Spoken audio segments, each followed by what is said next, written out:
I was 12 when I first saw it, the house that only appears at midnight.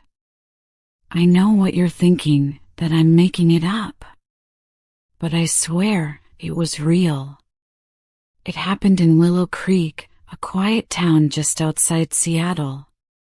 Nothing strange ever happens here, until it did. It was June. School had just ended.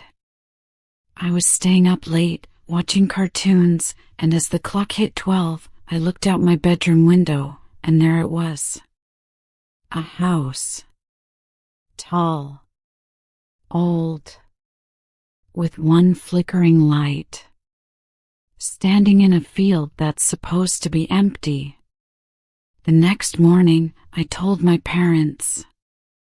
They laughed.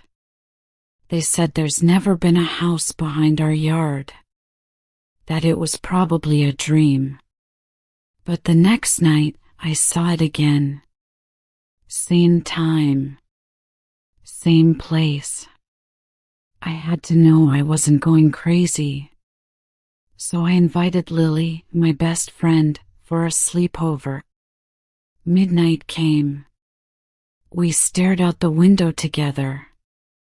And when it showed up, she screamed. She saw it too. Lily, whispering, "Emma, what is that place?" I didn't know. But I said something stupid.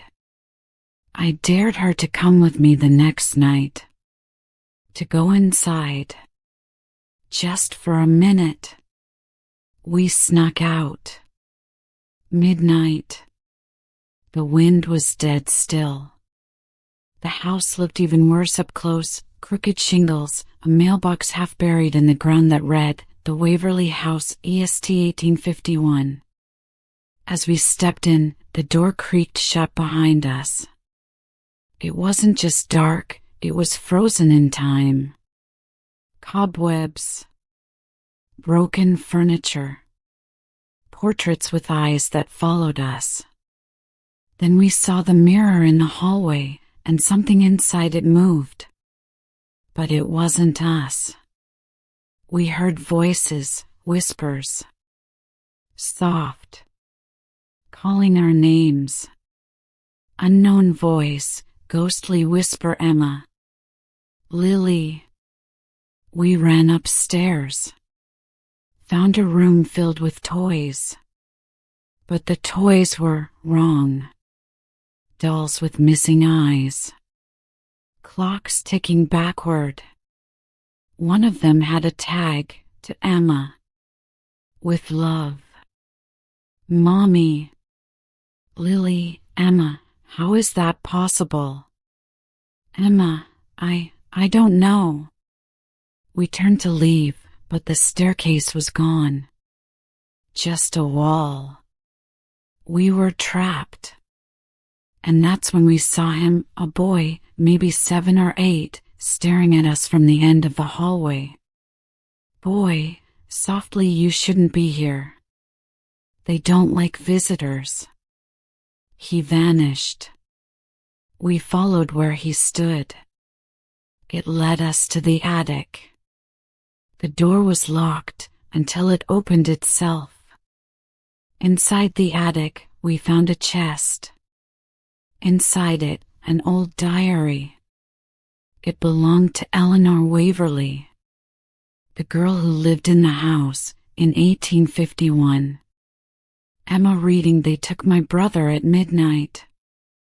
The house listens. It watches. And if you stay too long, it keeps you. "Lily, Emma, we need to leave. Now." We turned, and the boy was back. He looked sad. Like he wanted to help. "Boy, the house has chosen you now." We ran. Doors moved. Rooms twisted. Every hallway led back to the same mirror. Lily, panicking, "We're stuck. We're stuck." "Emma, no. No, we're not." Midnight brought us here. Maybe dawn takes us out. We waited, hiding, holding hands. The boy sat beside us silently. As the first ray of morning sun hit the window, poof, the house was gone, and we were back in the field. I never saw the house again after that night. Lily and I made a promise we'd never talk about it. But I kept Eleanor's diary, and I kept dreaming of that boy.